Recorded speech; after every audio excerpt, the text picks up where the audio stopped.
Hello to our audience members and welcome to yet another exciting and fresh session by Pinkish Foundation's PinkTalk.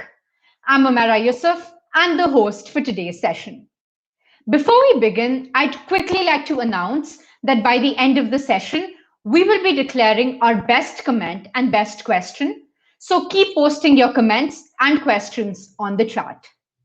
Today's session will be new, will be different, and most importantly, it will strive to make a change. What we are centrally discussing today is the work in the field of wildlife conservation and its importance in present day.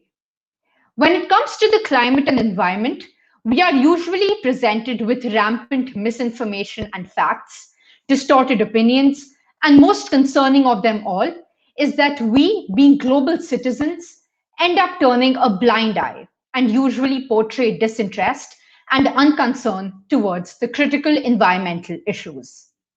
And it is not only us humans that suffer, but every other species that shares our planet Earth. Various wild animals and habitats have to bear the repercussions of human-caused issues, which are leading to them being endangered and driving them to extinction.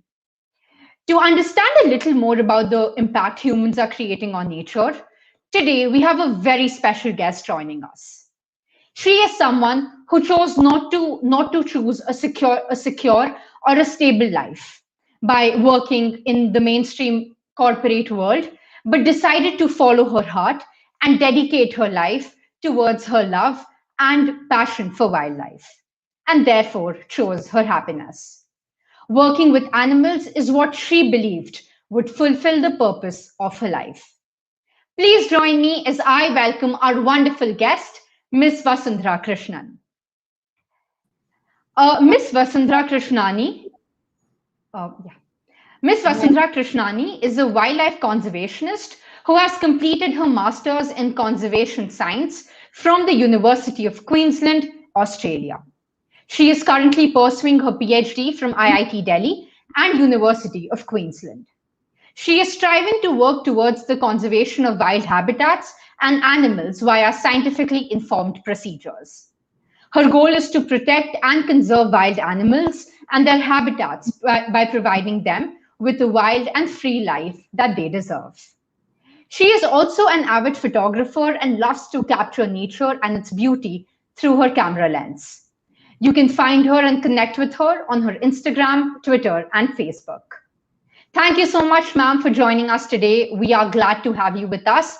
How are you doing? Thanks, Omera. I'm doing very well, and thank you for the lovely introduction. I'm very glad to be part of this talk with this organization that is doing such great work for women's menstrual hygiene and health, and I'm very glad to be here today. Thank you. Great, ma'am. So I think we should commence the session. So while reading about you, I ran into a very interesting story, which was about how elephants managed to inspire you and how studying and understanding them became your subsequent goal and passion. So I request you to share that story with us and about your journey from being told to be an engineer to now a wildlife conservationist. Yeah. Can we have the slides before we start so that...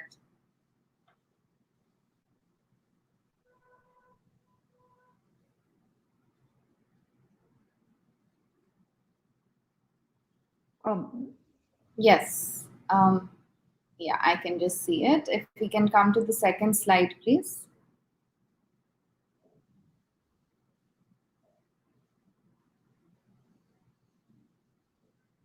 Just the second slide. Okay. Anyways, so yeah, I think I started when I was young. I always knew I had a fascination with animals, and that started off with my first pet. His name was Caesar. He was a beautiful dog, and I think I always knew that I was connected with him more than a child is with his pet, and I was very intrigued in understanding his behavior, following him around, and just I knew that I had to connect with animals.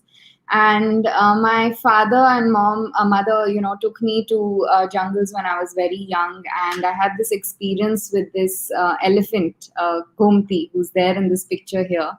I was, on elephant back. That time there were safaris, and my favorite cap fell down, and I was, so devastated that my favorite cap's going to be lost forever.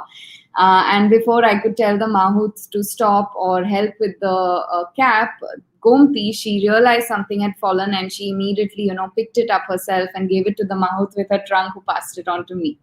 And since then, every time I go, I visit her. And I think after that, I've started noticing elephants quite a bit, and just watching them in the jungle, understanding their behavior, reading about them, and the beautiful animals they are, so emotional, sensitive, intelligent, so much like us. I think that's where my love for elephants, grew.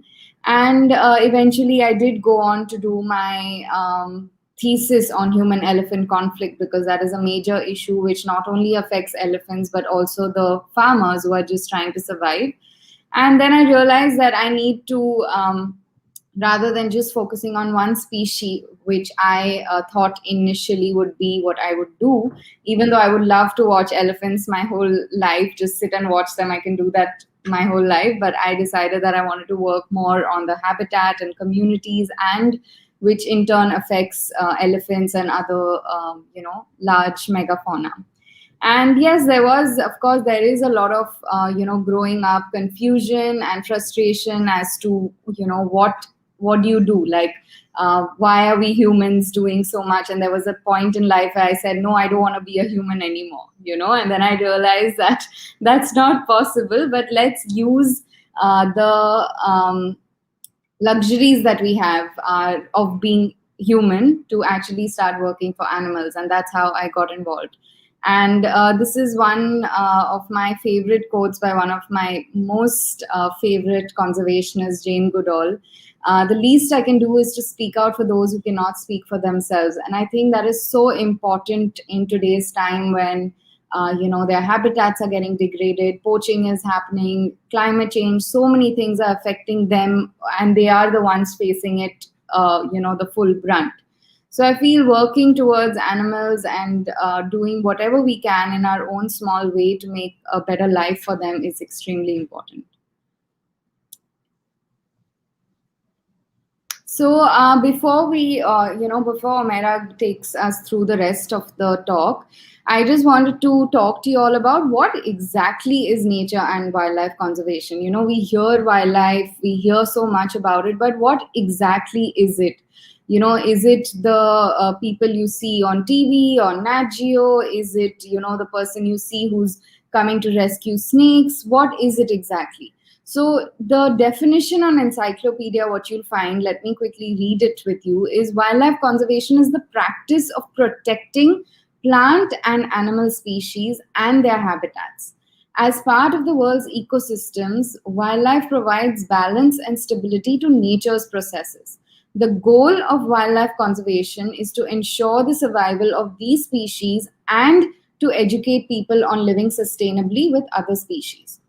So not only is it actively working to protect plant and animal species and their habitats, but also spreading awareness, working with education, passing the message along that we need to live a more sustainable life so that not only humans can live a healthy, long life and on this planet, but also the other animals that share our planet. I just want to be very clear that a lot of people, when I discuss this, they say, oh, wow, how fascinating. You must, it must be such a fun job. Of course, it is fun and I love what I do. But what you see on TV is a very glorified version of what a scientist or a conservationist or a rescue person does for conservation. It's not all cute and fun. There's a lot of hard work involved.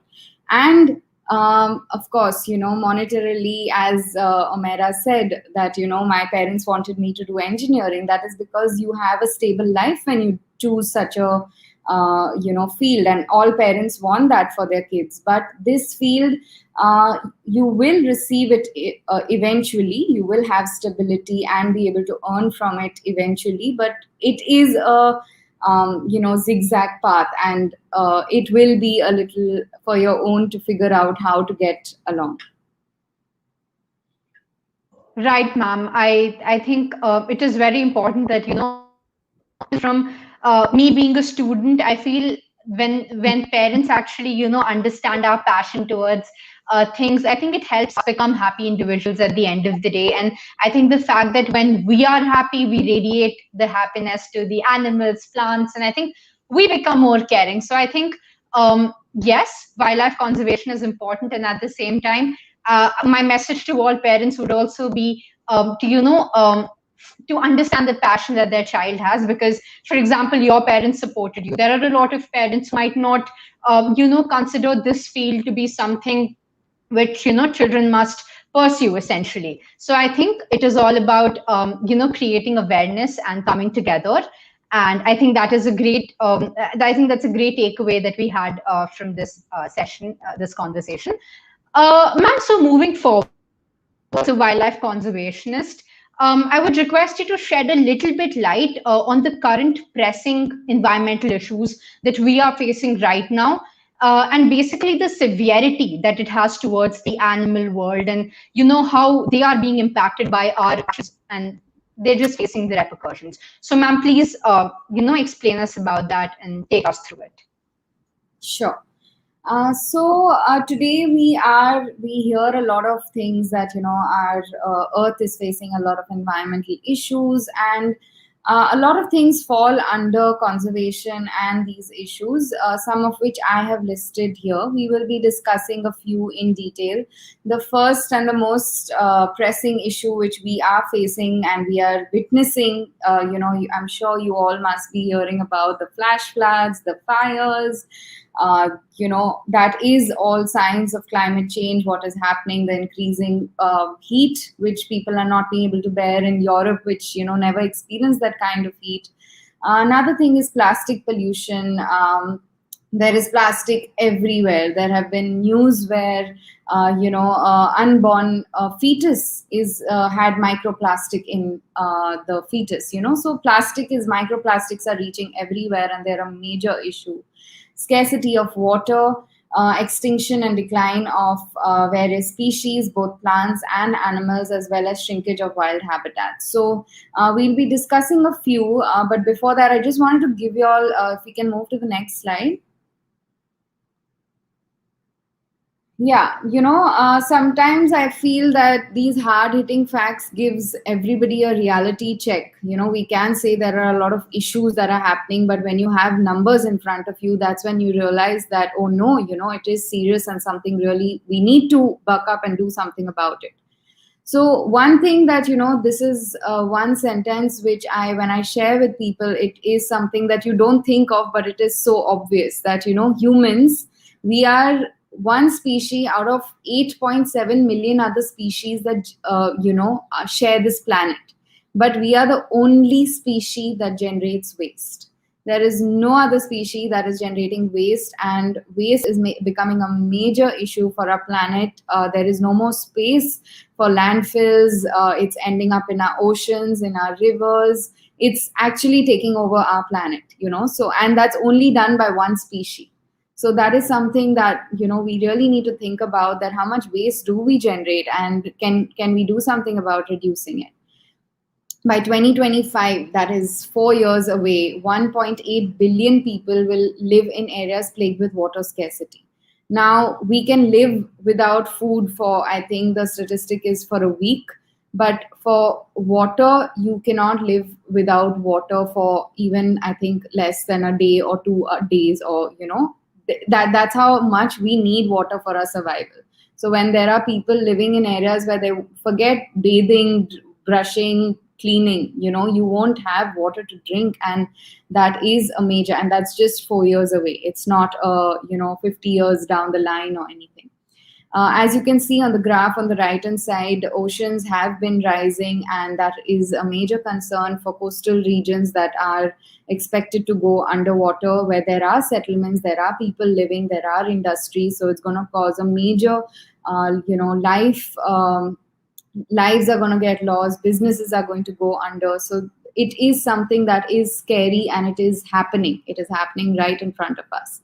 And by 2050, half of species on earth could be gone forever. So there will be the species that we know and hear and see today have the opportunity. The generation that is going to be born and be experiencing in 2050 won't even know what that animal or that plant looks like. And I think that is extremely disheartening to know that a lot of people, kids, won't even know, maybe what a tiger looks like or what an elephant looks like. And that is stealing actually from these, generations. Next, please.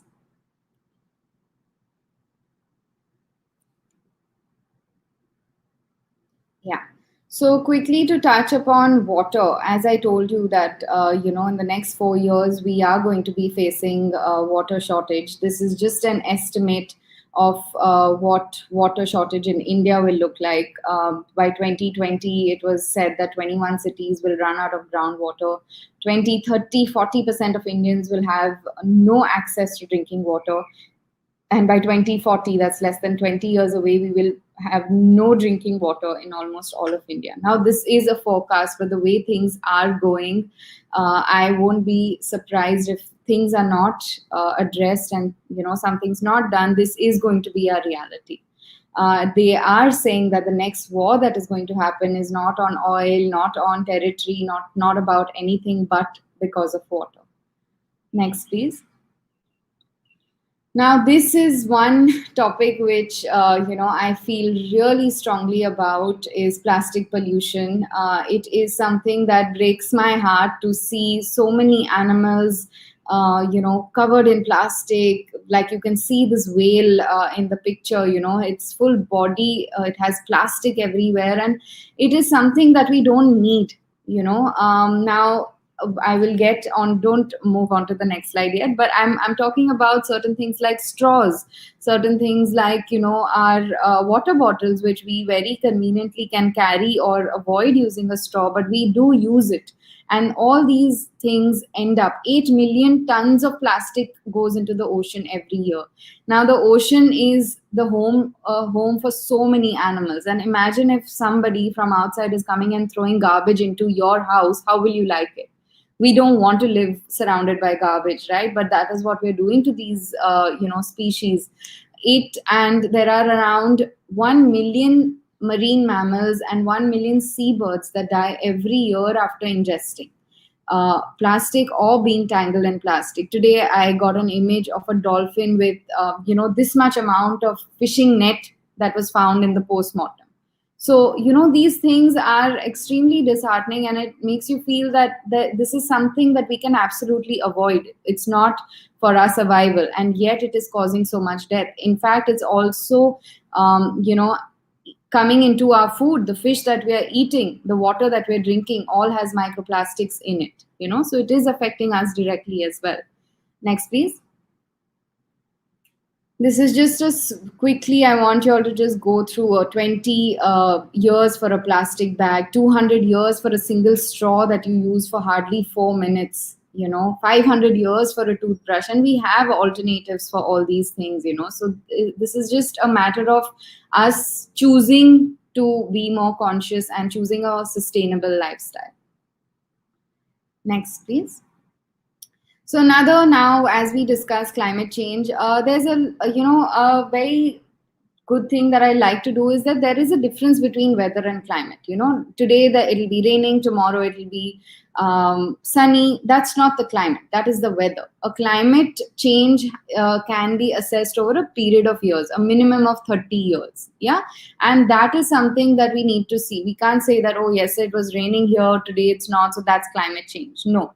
There are climate scientists who are addressing and doing major studies trying to understand what has been happening. And there, of course, there are general temperature changes which have happened over the years with volcanoes, sun's radiation, etc. But with recent studies and recent whatever has been proof that has been coming out is that humans and our activities are actually causing the climate to change, and to such a level, such a fast level, that our earth is not being able to handle it.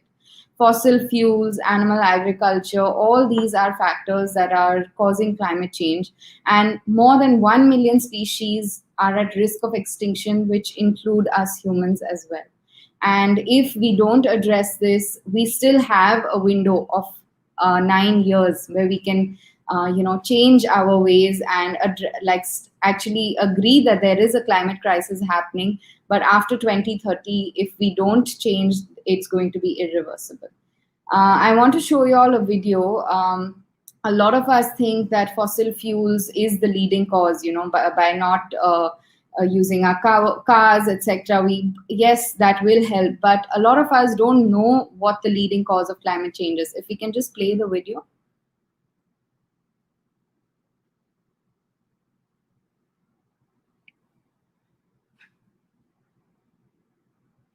I can't hear it. I don't know if the others can hear it. I'm too not able to hear it, but I think that must be a technical issue. Okay.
So, rearing animals for meat, is a major reason for climate change. As you saw that, not only water, resources, land, the methane that is produced, all these things are direct causes of increasing climate and affecting our climate. So this is something that is a lifestyle change.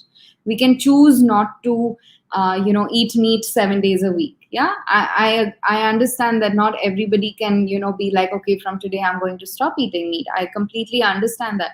But what you can do is you can reduce the amount of meat that you eat, and that also will have a positive impact, right? Omera, if you can just Right, figure out the ma'am.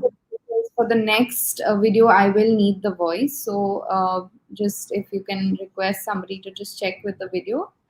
Yes, ma'am. I've just sent a message, and I think we'll try to rectify it.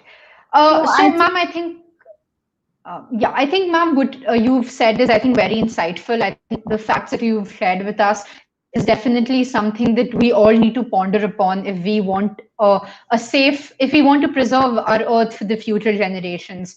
And on that note, I would request everyone to keep sending in their questions, their comments, so that it is very interactive. And by the end of the session, we can answer your queries as well. Ma'am, I think with since I see this slide now, I too have a question, right? As someone who lives in the city, I live in Bangalore, and what can I, as an animal enthusiast, or what can I do to take care of animals, or just to make sure that my actions do not impact the environment in a way that is unhealthy? So, ma'am, how do you think can people living in the city or people who do not want to completely be involved in it, how can they, find a way to contribute to help towards the society? Yeah, if we can go to the previous slide, please.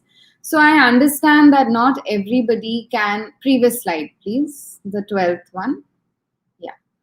I understand that not everybody can, drop what they're doing, and not everybody wants to take this as a career. But at the same time, we need to understand that without this planet, we can't pursue music, we can't pursue anything that we want to do, right? So it is each one of our duties to, work and do whatever we can in our small ways to help the environment. So some of that, what we discussed right now, is that even if you reduce the meat that you consume, you will be making a major, reduction in the carbon emissions that are happening from meat production. So that is one thing which you all can definitely change in your lifestyle. Absolutely say no to single use plastic. When you go out, when you're having a drink, or you're ordering anything, just simply say no straw.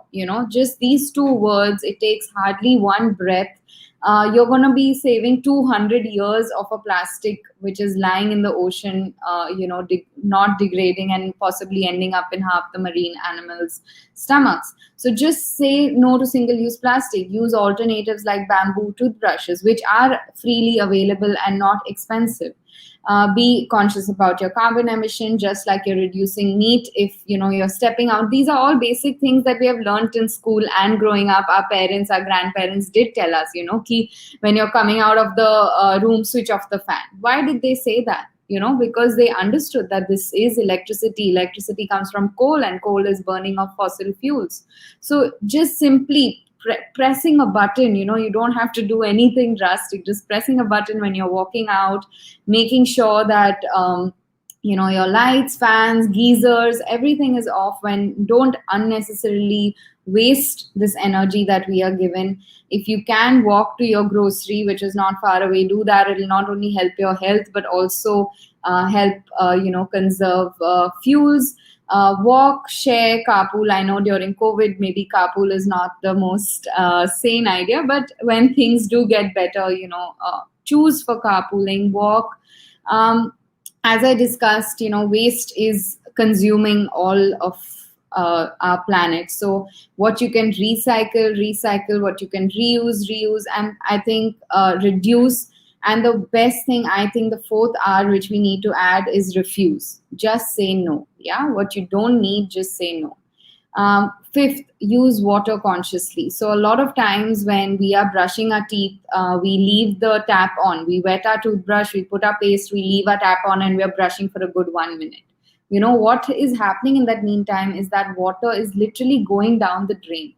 And there is a statistic which says that every minute you leave that water on, you waste 6 liters of water, precious water, which is literally going down the drain. You're not using it, nobody else is using it.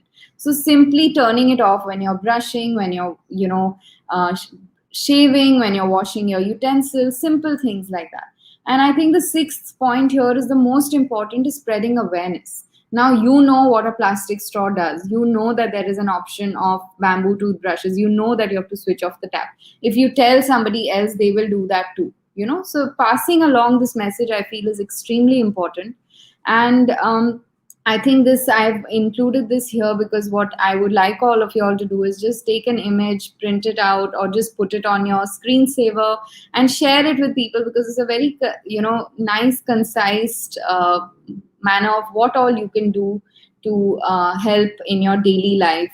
As you said, Omera, you're staying at home and in the city, and these are things which every one of us can do without really going out of our way. Right, ma'am. And I think another thing that you've harped on during this, during this little, session where you told us about, how we can be conscious. I think going for sustainable options, for example, you told us about the bamboo toothbrush. These are things that I see in the store, but I don't really pay much attention to. It is something that I think, therefore, I think the awareness part comes in. Right now that we're discussing, our audience is listening to us. I think now we all will be making more conscious choices when it comes to what we're buying, how we're using our our product. So I think that is something which is very important. I'll be taking up all the questions towards the end. So we'll be having ma'am who will be answering it towards the end. So keep sending your questions. We're taking a note of it. So, ma'am, I think let's go to the fourth question that I have. And I think all our viewers also would want an answer to this, especially the wildlife enthusiasts and, people who would want to go out and work and help towards saving, saving the climate and saving animals for the future. So, basically, an interesting development. This is an interesting development that we have seen. That a lot of young millennial population and predominantly the Gen Z have become very cognizant to the current environmental degradation and conservation that we are facing today and their impact. So, what according to you can be done about this? As in, what is the practical step, or what are certain steps that we can take as a young population to get actively involved in conservation of wildlife and wild habitats in order to protect and conserve our environment and save them for our future generations, and Yeah. save their species as well. So what do you think can be done by someone who wants to actively be a part of it? Sure. So, as I said, that for those who don't want to be a part of this field and have other career options, that's definitely, what we discussed earlier, you should be doing. But for those who are at a stage where you are thinking about, you have this passion for wildlife, you have the passion for outdoors, but you don't really know what you can do. These are, when I was starting off, it was very challenging for me to figure out what exactly do I want to do with animals. You have this idea that I want to work with animals, but what do you do with animals? And for me, it was a very experimental thing. I tried a lot of things and then ended up figuring out, okay, this is where my heart lays. This is what I enjoy doing the most. So just to give those who are interested in getting into this field a little clarity, there is first one is pure research, where you are scientists who are working for a particular topic, either a species or a habitat or a conservation issue, and you are researchers. Second, you can, after, people who get into research also often get into academia, where they focus on working, with universities, with colleges, and teaching conservation. The third is where you, maybe not have a full background in conservation, but work as volunteering or field work and learn on the job, under somebody who is either a scientist or for who's working for research. The fourth is wildlife filmmaking, wildlife photographer. I think this is one great field in which, I have also recently just got involved, because I feel media is the, best tool where if I give you a 10-page paper about why climate change is, a major issue, you may or may not read it. But if I show you a short film with, images that are going to reach to you and make you feel that, oh my god, what is happening, filmmaking and photography have that power. So I think that is a great field to get involved in. Environmental journalism, writing about what issues we are facing, what are happening, people who are working in this field. If you really enjoy writing, that is something that you can be involved with. Working as a wildlife surgeon, which is wildlife veterinary. And finally, you can also work with the government, with government jobs, where you can work as part of the forest department. Next, please. So what do you do? Like, now we know that these are the branches. What do we do? How do we understand what we are interested in, right? First, I think, is get aware. What is happening? Who are the people who are currently working? What different aspects people are working on? Reach out to them, and once you know what is happening, only then you'll know where your interest lies, right? Keep your antenna up for, like, if I'm reading a research article compared to I'm watching a film, or I'm reading about a wildlife vet and his, automatically intuitively you'll know that I'm more interested in reading more about the veterinary aspect. So I think that is something that once you start reading, getting to know about what is actually happening on ground, you automatically will realize what interests you much more than the other. Instagram is a great platform. The Gen Z generation has. That's a very great thing that everybody can access. And a lot of people, organizations put their work out there, opportunities out there. You can follow what these organizations are doing. So I feel that's a great thing. This fourth thing is very, I was not good at it. I was a very shy kid who did not, put myself out there, hesitated to go talk to people and tell them that, look, I'm interested. But trust me, networking is the best thing for you in this field. Just go put yourself out there, ask for opportunities. The worst thing that will happen is they'll say no, but at least you'll have made a connection. You'll be there, what they're doing, they know that you exist. So just be blatantly, put yourself out there that, look, I want to work in this field, tell me what I can do.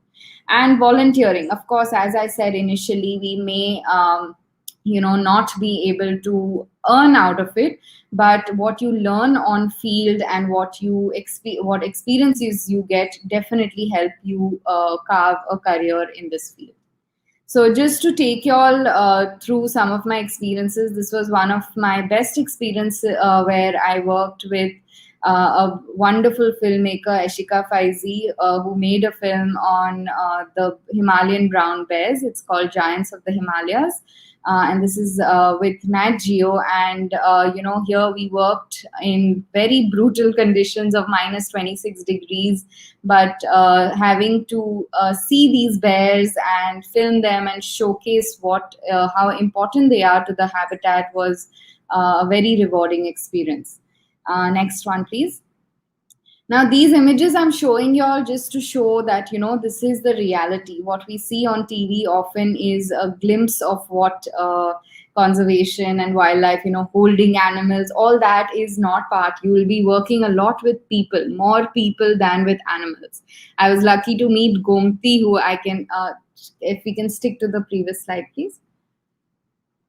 Yeah. If you can see here, I'm interviewing the farmers who are, who have lost their entire crop because of elephants.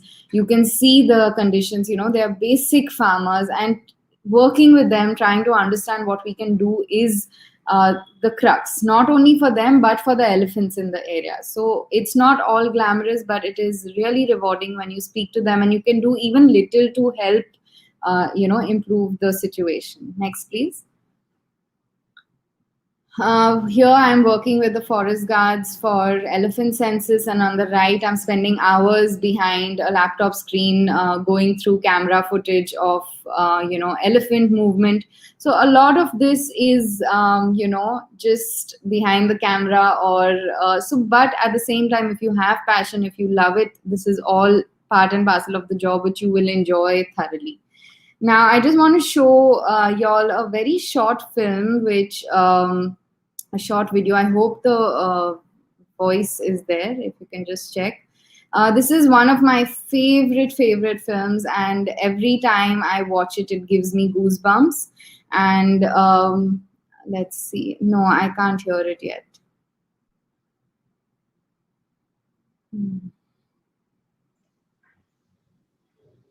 I think you will have to unmute. The person who's presenting will have to unmute themselves, and maybe then.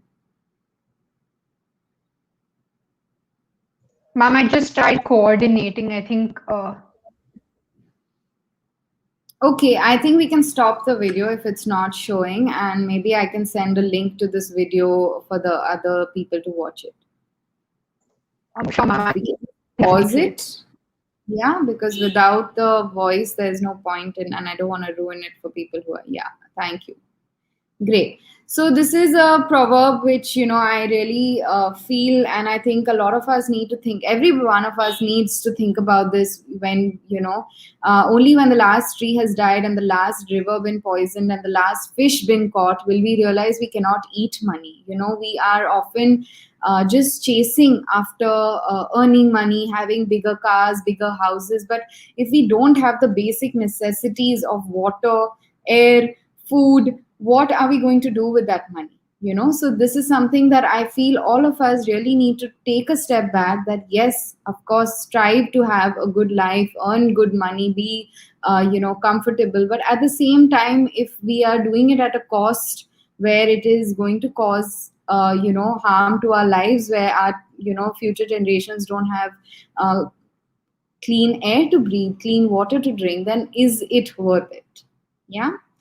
And this is just next slide, please. Just we can, I think, take any questions, and Omera, you can take this forward. Sure, ma'am.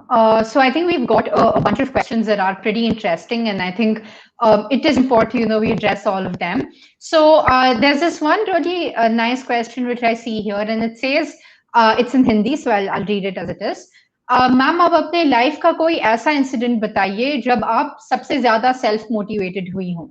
So, for our audience who don't understand Hindi, basically, asks us or is talking about when Vasundhara ma'am was herself motivated or wanted to work towards this field. What was that one point which changed her and which told her this was what she wanted to do? I'm sure you've answered this question, but if you could just, take it again. Yes.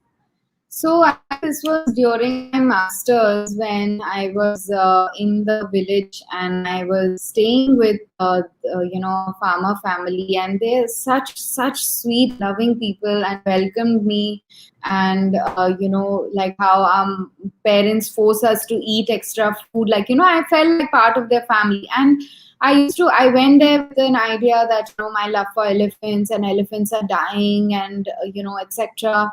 But when I went there, I saw that these farmers are going through so much. They're 10 days before harvest, their entire crop is completely lost. And most surprising was that, unlike people in the city, sorry about that. Unlike people in the city who argue with, for even if we get a scratch on a car, there's a huge fight. Here these farmers were so understanding, and they said that even though we understand that we have lost our entire livelihood, but these elephants are just trying to survive. They're looking out for themselves. They're trying to feed their family. So that was something that really touched me, that oh my god, these people have lost everything. They are in debt. They are hand to mouth, and still they have that compassion and understanding. So I think that really motivated me to like work towards this, complete my masters. And now also I am working with communities to understand that how can we find alternate sources of livelihoods, which will not only elevate their income source and give them a better life, but at the same time reduce pressures like poaching. They also don't want to be there's a lot of attacks that happen because these people go into the venture out in the forest. So these are things that I think that speaking to that farmer and realizing that how much compassion these people have even after going through something like that was something that really inspired me to keep doing what I'm doing. Ma'am, I think that was a great answer, and I feel self-motivation in an aspect is what drives us forward. And I think every other motivation isn't as impactful as self-motivation is. So great story, ma'am. We're all super inspired. Our next question is from Riya Singh Varma, and she says, what are the problems faced by wildlife? How does the wildlife affect the environment? So wildlife is part of the environment, Ria. It is not separate. Wildlife, environment are not separate. Wildlife are facing habitat loss, habitat degradation, habitat fragmentation, where we are cutting down major chunks of forest for railway lines, for dams, for highways, and this segments their entire habitat. And a lot of animals are migratory animals. They need territory to move around. So this is what is happening, is that we are just already they're pushed into these small pockets of forest that is remaining. And now what is happening is that also is not untouched. We are even intruding that for timber, for so many other things that are greed for mining. There are coal mining projects that are being in process in within these protected areas. So already we have given them like a boundary to stay within that, and now we are encroaching that as well. And that it's their home, it's what they need to survive. And not only them, like we need the forests. Like we are seeing that the minute we are cutting down the forest, the trees, our oxygen, our atmosphere, our water resources, our groundwater, all that is affecting us. So I wouldn't say that how does environment and wildlife, we all, even we are animals, humans are animals, so we all are interconnected. And I feel that that's something that we need to realize. And should we give preference to a high rise building, or leave a forest not only for the animals that are living there, but for our wellness as well? Right, ma'am. I think that was a great answer. And yes, I think we all are interdependent. We all depend on each other for, living our life or for prospering. We On have that another question. Sorry, ma'am. yeah, that video which I wanted to show you all shows that we don't nature doesn't need us to survive, but we need nature to survive. And that is something that I wish I could show you all that video, but it is something that we really need to think about. Without us, nature is going to thrive, in fact. But can we survive without what nature is offering us? That is true, ma'am. Absolutely. I think pretty much even that is a very important point, that I think nature can survive on its own, but we as humans need nature to survive. So yes, ma'am, I think for us to survive longer, we definitely need to take care of our nature. We have another question by Sagar Srivastava. It says, ma'am, everyone wants development, but for development in various areas results in destruction of forests that affects the wildlife. What can be done to get development without disturbing wildlife? Great question, Sagar. I think we would be living in an ideal world where development and wildlife could go hand in hand. But see, Sagar, there are a lot of options that are there. There are these green bridges that architects have come up with great ideas, underpasses where wildlife can cross without having to do a major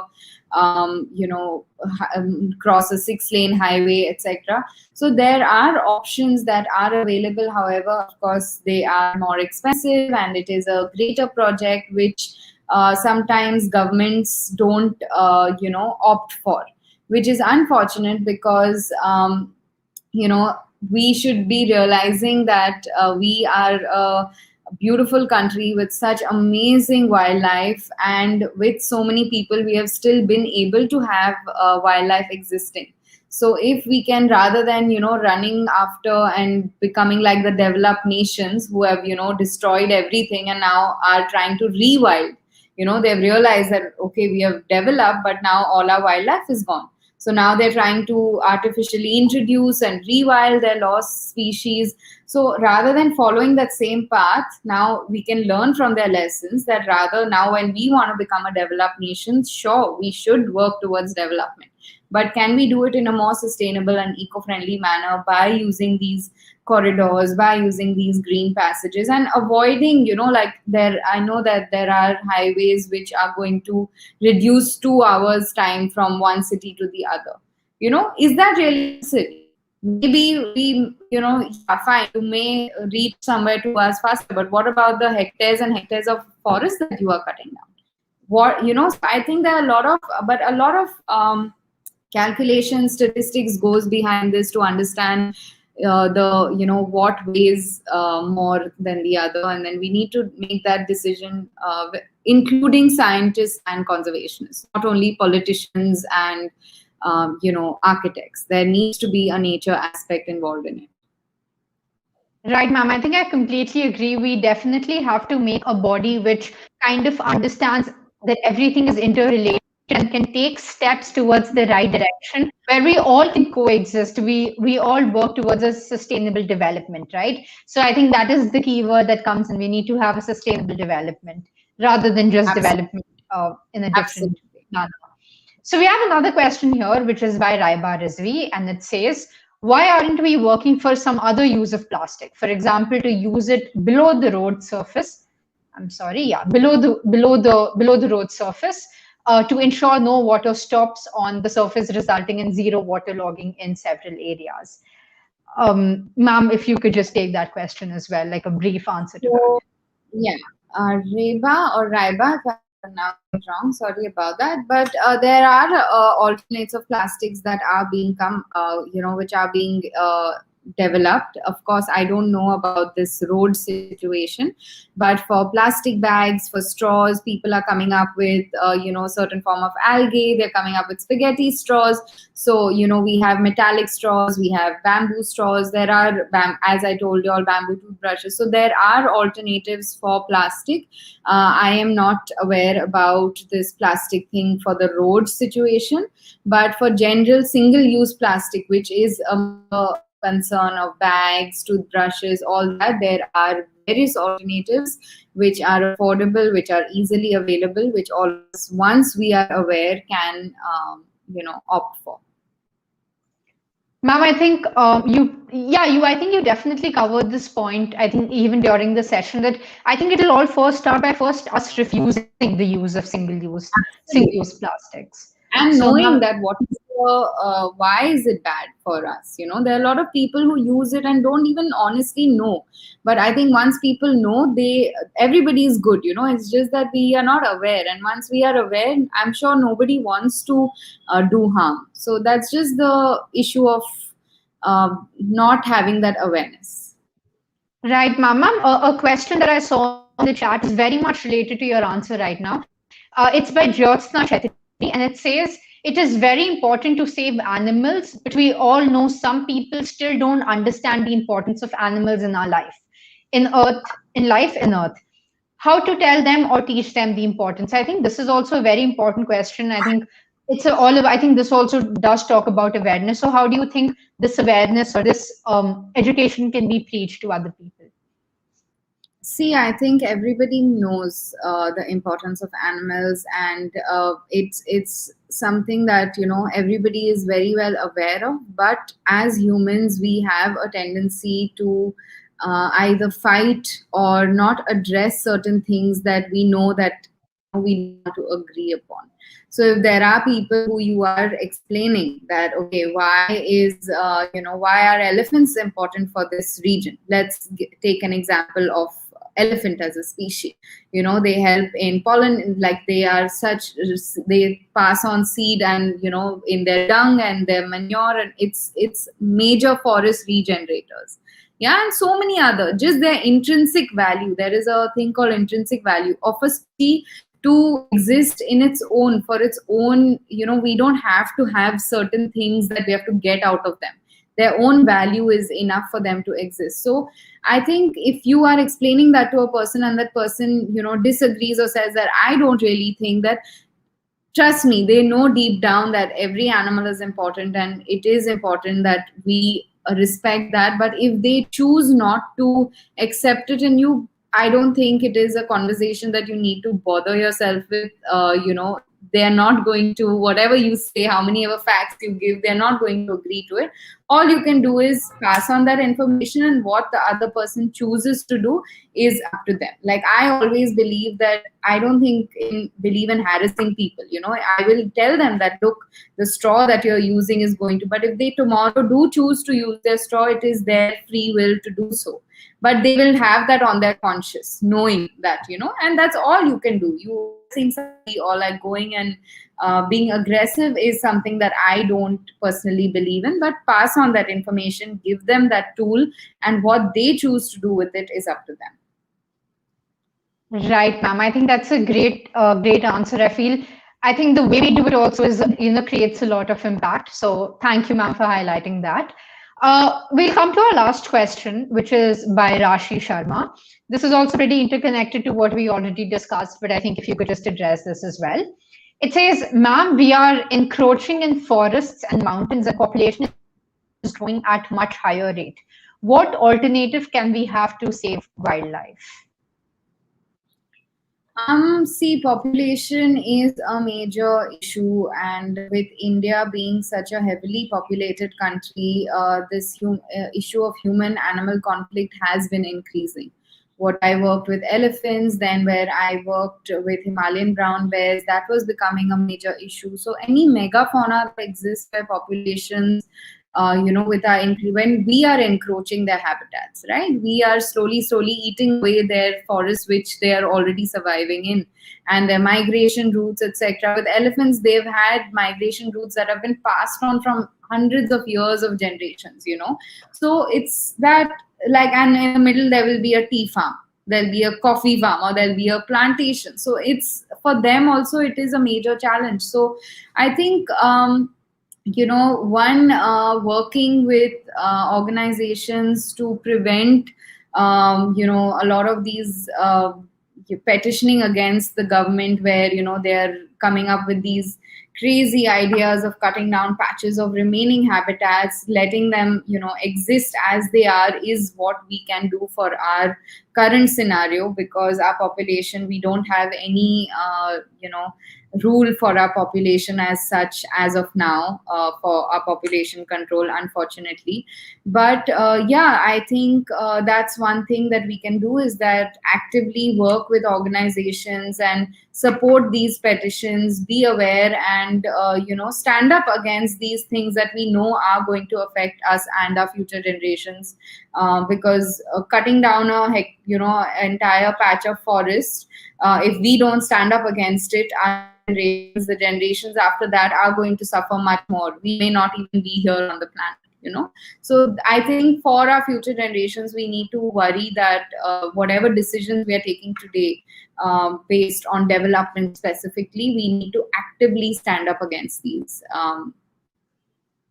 Right, ma'am. Ma'am, there's this one question that we identified right now, and I feel like our audience also wants us to answer this. It says lifestyle and food pattern of humans is only causing damage to our ecosystem. This is a question by Anjali Jain. Wild, marine, domestic, all species are suffering because of our just mere taste. A natural food chain where one species is dependent on another is disturbed badly. Global warming, climate change, deforestation, scarcity of natural resources are all man-made. We are responsible. We are only responsible for our destruction. What can be done that it hits the bottom of humans, and what upbringing should we try giving our children so that this does not happen? Yeah, I think you stated out a lot of things that are wrong, and as we discussed in our presentation. And the question which I'm going to address is, what upbringing, what you share. I think the first thing is, don't be wasteful. I see so many people buying groceries in bulk, fruit in bulk, making so much food at home and then just throwing it away. One, that is waste which we are generating, which is going to end up in our land, and which is, as I told you, eating up our planet. Second, there are so many people that are going hungry, which we can address by not wasting food. And also, the third is that I have always believed, when I used to leave anything in my plate, my mom used to always tell me that this thing that beta, don't do that, because paap lagega. In Indians we say that, but it is true that, because it is food, it is something that we are, the farmer, the land, everything is worked so hard to come on our plate. So I think that's one thing, that don't waste food. That really hurts me when I see people an entire bowl of food in this thing, because it's been in their fridge for a day. There's a lot of things where we can recycle, freeze it. There are great videos that people even learn how to use the peels, etc., for vegetable stock. So many things. And second is, as I told you, that refuse a lot of things that you don't need, like with give from the start only, if you want your child to understand, spread awareness about plastic. These basic things, I feel that what our parents taught us and their parents taught them, how to be sustainable, not wasteful are, I think, very important for upbringing. And of course, we need to focus on major other issues, working with organizations that are working for, preventing a lot of devastation that is happening, which of course, just by not wasting food, you're not going to address. But you can start off with this if you want to start inculcate in your kids understanding of sustainability. Right, ma'am. I think it all matters on how we, I think, even groom our children to see and understand, I think, the importance of it. Because a lot of time this whole thing comes from ignorance. We don't really care about our environment. I think if it's ingrained in us, if we're educated about it in the right way, I think it will help us make a change. So, ma'am, I think this has been a great session. We'll conclude it here. But before we end, we will now be calling out our best comment and our best question. So I would request our Mr. India to kindly show us the raffle and tell us whether who wins the best comment for today.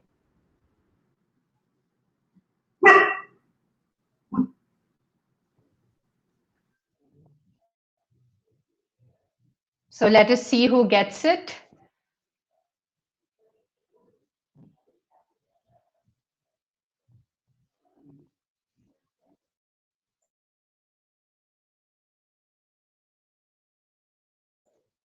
So our best comment for today goes to Neelam Chaudhary. Congratulations on your win. Now we will be calling out our best question. Our best question will now be called out, and our best question goes to Anjali Jain, who spoke about the upbringing, the importance of how children need to be groomed in the right way. Children need to be told the importance, because I think it all starts from an initial stage. And as we grow, we continue to understand the importance of what our climate has given us, how we must accept it, how we must value it. And I think that is what we can end with today, is that we all need to just be a little bit more aware, a little bit more conscious of how we treat our environment, be respectful towards nature. And then I think we will definitely have the earth for a longer time for our future generations, and we will be able to develop sustainably. Thank you so much, ma'am, for joining us. This has been a great session. We look forward. Great. Ma'am, Thank you so much. Yeah, I can hear you. Thank you so much. It was a lovely session, and I was very glad to be part of this. And I will share the video link with you for you to, share it with the audience. Great, ma'am. Thank you so much, ma'am. I think now we can break. So thank you everyone for joining us. Request you all to kindly take appropriate measures. Stay safe, stay at home, and take care of the environment. All the best, and we leave.